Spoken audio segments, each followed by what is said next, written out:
Good morning, students.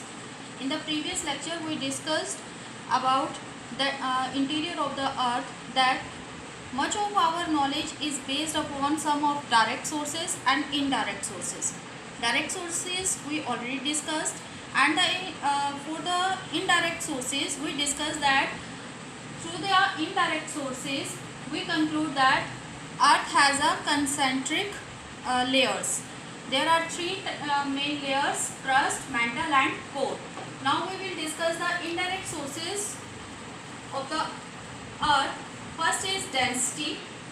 According to the Newton's law, earth's density as a whole is 5.5. Means earth की जो पूरे के अर्थ की अगर हम डेंसिटी देखें, that is 5.5. If we consider the density of the sedimentary rocks, then average density of the sedimentary rocks are 2.7. And below the sedimentary rocks, we found igneous rocks. Found igneous rocks, and the density of these rocks are 3.0 to 3.5. Below the igneous rocks, at the core, it is estimated that the earth density is 11 to 12. Means when we go from the surface to the interior of the earth, the density goes higher. Density जो है वो क्या होती जाती है, increase होती जाती है.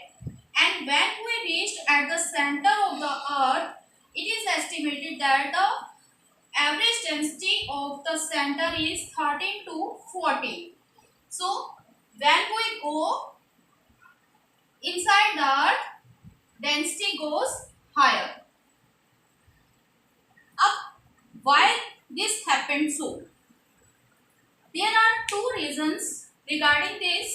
First is that due to the pressure of upper layers, means there are layers of different materials here, the center, core, then igneous rocks, and there is sedimentary rocks.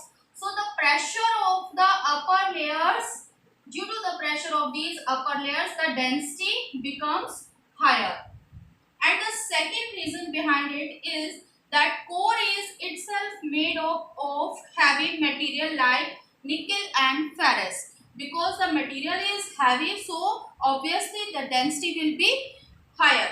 So the at the center of the earth, it is made up of nickel and ferrous, and they are very heavy material and have high density. So this is the first indirect source through which we conclude that as we goes from the surface to the center, the density become higher. Density जो है वो क्या होती जाती है, increase होती जाती है, जिससे हम ये कंक्लूजन निकालते हैं कि जैसे जैसे हम ऊपर से नीचे की ओर जाते हैं, इंटीरियर में जाते हैं अर्थ के, तो मटेरियल क्या होता जाता है, हैवी होता चला जाता है. And the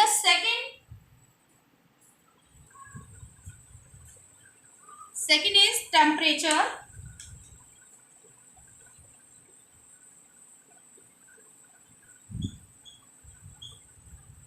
There is a similar condition in temperature.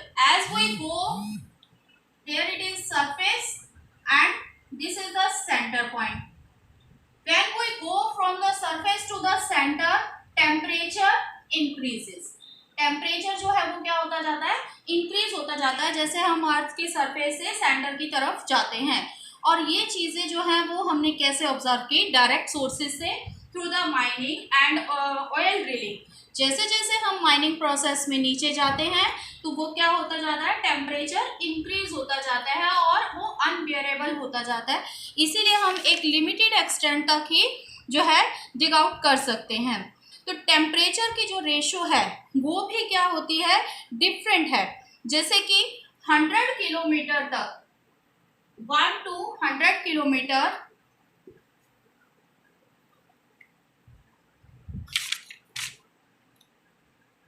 from 1 to 100 kilometer, temperature increases at the rate of 12 degrees Celsius per kilometre. Temperature किस रेट से बढ़ता है? हर 1 किलोमीटर पर 12 डिग्री सेल्सियस टेम्परेचर जो है वो इंक्रीज होता चला जाता है। उसके बाद ये रेट जो है वो और जो है डिफरेंट हो जाता है after 300 kilometre, means we can say 100 to 400 kilometre, that is the difference of 300 kilometre. 100 to 400 kilometre temperature increases 2 degree Celsius per kilometer. The rate of temperature is 2 degree Celsius per kilometre, यानी next 300 पर ये 2 degree Celsius per kilometre की rate से increase होता जाता है। और इसके बाद below this temperature increases at the rate of 1 degree Celsius per kilometer.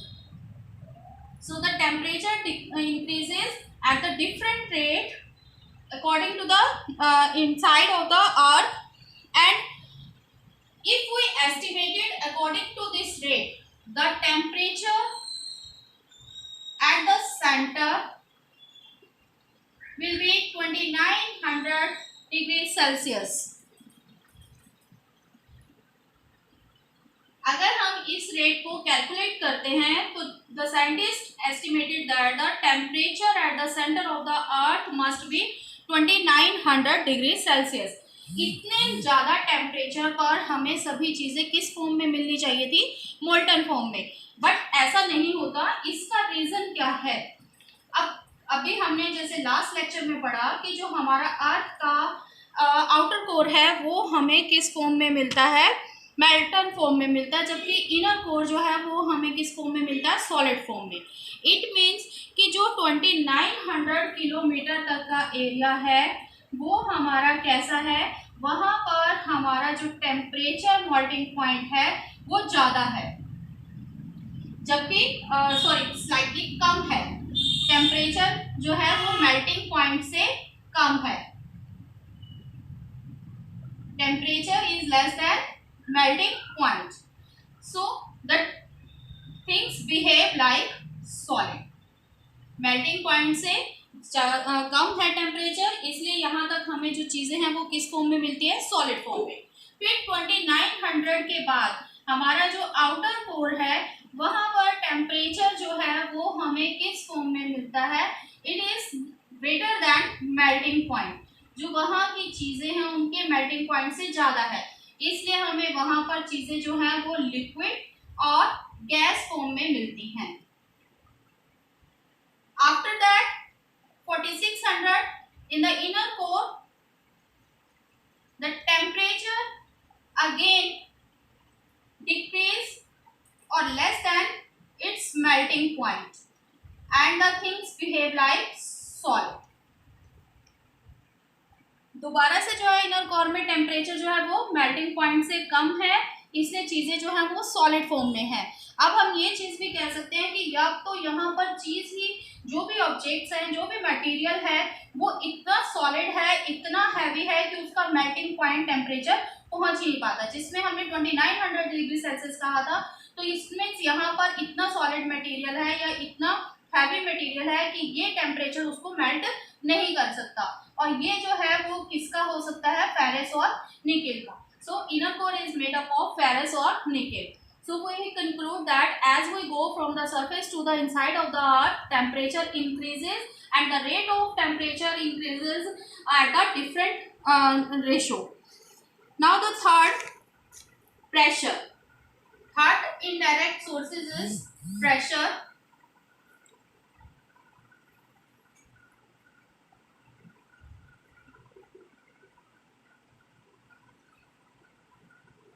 Pressure is also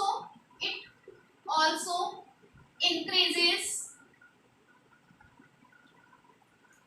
as we go inside the earth. जैसे जैसे हम अर्थ के अंदर जाते हैं, नीचे की ओर जाते हैं, प्रेशर जो है वो क्या होता चला जाता है? इंक्रीज होता चला जाता है। और ये एस्टिमेट किया जाता है कि that is 3500 kilo bar eight the centre. ये प्रेशर जो है वो अर्थ के सेंटर पर कितना है, 3500 किलो बार है। अब इतना ज्यादा प्रेशर होने का रीजन क्या है, सेम रीजन है कि लेयर्स के ऊपर लेयर्स हैं, तो सेंटर में जो एरिया होगा, जो सेंटर का एरिया होगा, उस पर ऊपर की सारी लेयर का प्रेशर पड़ रहा है। तो जैसे जैसे इस लेयर का प्रेशर इस पर आया, तो इसका प्रेशर फर्स्ट लेयर के कंपैरेटिवली क्या होगा, ज्यादा होगा। थर्ड लेयर का सेकंड के कंपैरेटिवली, फोर्थ लेयर का थर्ड के कंपैरेटिवली, और एट द सेंटर मोस्ट जो है मोस्ट हमें प्रेशर मिलेगा, यानी 3500 किलो बार।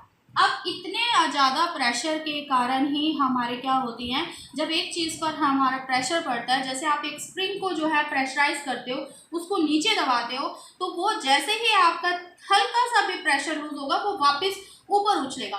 तो सेम ऐसे ही होता है कि यहाँ पर जो मटेरियल है उस पर ऊपर का प्रेशर पड़ रहा है, जैसे ही इस मटेरियल को हल्का सा कहीं से भी स्लाइड सा जो है उसे लूज पॉइंट मिलेगा, वो प्रेशर ऊपर आ जाएगा, यानी वो उसमें ऊपर के फॉर्म में आ जाएगा, और जिसको हम क्या कहते हैं, वोल्केनिक इरप्शन कहते हैं।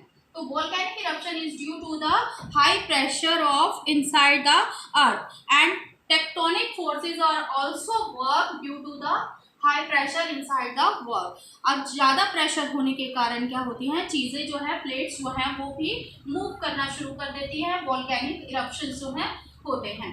इसके बाद हमारा आता है fourth, earthquake waves. We will discuss it in the next lecture.